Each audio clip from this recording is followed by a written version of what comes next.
ஆன்மீக நண்பர்களுக்கு, பகவத்கீதை பிரியர்களுக்கு என் அன்பான வணக்கம். ஸ்ரீ கிருஷ்ணா அர்ப்பணம்.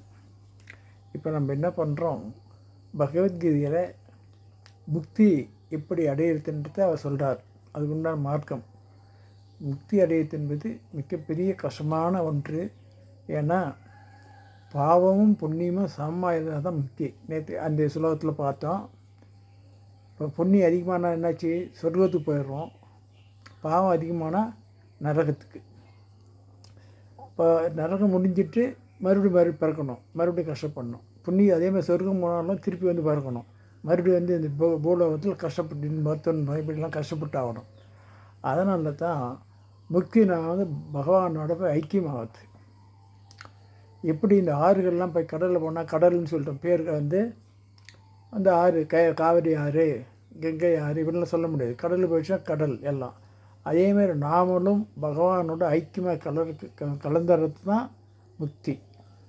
அங்கே பகவானோட போய் ஐக்கியம் ஆகிட்டா நம்மளுக்கு மறுபிறவி இல்லை. அப்போ நம்ம பிறவா நிலைக்கு போயிடுறோம்.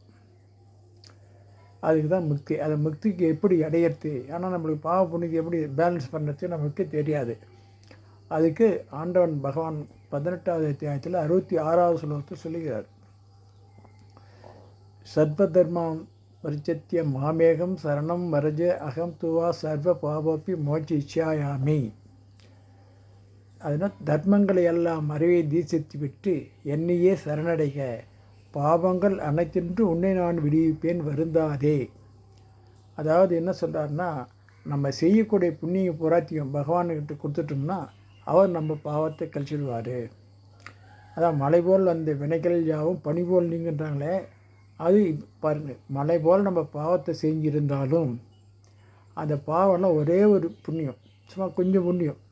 கோயிலில் போய் யாருக்கோ தொண்டு செஞ்சோ, இல்லை ஓம் நமோ நாராயணா, ஓம் நம சிவாயா, முருகா, இயேசு அல்லா ஏதோ ஒரு சாமி கும்பிட்டு அதில் வரக்கூடிய புண்ணியத்தை கிருஷ்ணா அர்ப்பணம் சொல்லிடணும், அந்த கடவுளுக்கு அர்ப்பணம் பண்ணிடணும். அப்போ நம்ம பாவம் முறை காலி ஆகிடுது. இதுதான் பகவத்கீதையுடைய மொத்தம் 18 அத்தியாயத்தினுடைய சாராம்சம். கடைசியில் இந்த ஒரு சுலோகத்துக்காக தான் நம்ம இவ்வளோ தூரம் கஷ்டப்படுறோம். வாழ்க்கையில் நம்ம இவ்வளோ இன்பம் துன்பம் எல்லாம் எவ்வளோ நாள் வாழ்க்கை செய்ய எல்லாமே பகவான் சேர்ந்து போயின்னு வரும். இப்போ கோயிலில் போய் அர்ச்சனை பண்ணுறோம், நம்ம பேரில் பண்ணக்கூடாது, பகவான் பேரில் பண்ணணும். அம்மன் கோயிலுக்கு அம்மன் பேரில், விநாயகர் கோயிலாக விநாயகர் பேரில், முருகர் கோயிலாக முருகர் பேரில், சிவன்னா சிவன், ஆஞ்சநேயர் ஆஞ்சநேயர், இப்படி எந்த கோயிலுக்கு போகிறோமோ அந்த சாமி பேர் அர்ச்சனை பண்ணிட்டோம்னா அந்த புண்ணியம் பேர் அவருக்கு போகுது. அப்போ அந்த நிமிஷத்துக்கு நம்ம பாவம் காலி ஆகிடுது.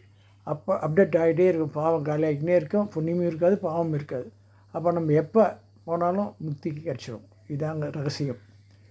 இதான் தர்மங்களை எல்லாம் மறைவை தீசித்து விட்டு என்னையே சரணடைக, பாவங்கள் அனைத்தின்று உன்னை நான் விடுவிப்பேன் வருந்தாதே. அப்போ நம்ம செய்யக்கூடிய செயல் ஒவ்வொரு டைமும் பகவான் இந்த பாருங்க, நம்ம நினைக்கலாம் தர்மத்தோடு இருக்கிறேன், நான் பொய்யே பேச மாட்டேன், தப்பே செய்ய மாட்டேன்னு சொன்னாலும் முன்வினை நம்மளை இழுத்து போய் பாவத்தில் தள்ளிவிடும். யாரும் நம்ம சொல்லலாம் நான் இப்படியே இருப்பேன், வைராக்கியமாக இருப்பேன், எதுலேயும் இருக்க முடியாது. பகவானுடைய அனுகிரகம் இருந்தால் மட்டும்தான் நம்ம வைராக்கியத்தோடு இருக்க முடியும், எதையும் சாதிக்க முடியும். இல்லைன்னா அது நிலையில்லாதாயிடும். அதனால் முக்தி வேணும்னு நமக்கு என்ன பண்ணணும், அப்பப்போ செய்யும்போதும் எந்த வேலை செஞ்சாலும் இறைவனுடைய செயலே அப்படின்னு அவரால் தான் செய்கிறேன், நான் அவருக்காக தான் செய்கிறேன் அப்படின்ட்டு அந்த செய்யக்கூடிய கர்மத்தை கர்ம யோகமாக மாற்றணும். அது 3வது அத்தியாயம் கர்மயோகம். அதாவது என்ன சொல்கிறாருன்னா, நீ வாழத்தை எனக்காக நினச்சிக்கோ, நடக்கிறது என்னால் தான்.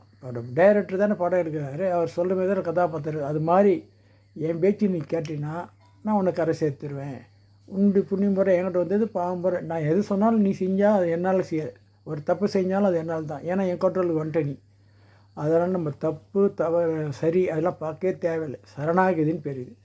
சரணாகதி அடைஞ்சிட்டோம்னா நம்மளுக்கு முக்தி மார்க்கம் கிடைக்கும். ஓம் சக்தி ஓம். ஓம் தத் சத் கிருஷ்ணா அர்ப்பணம்.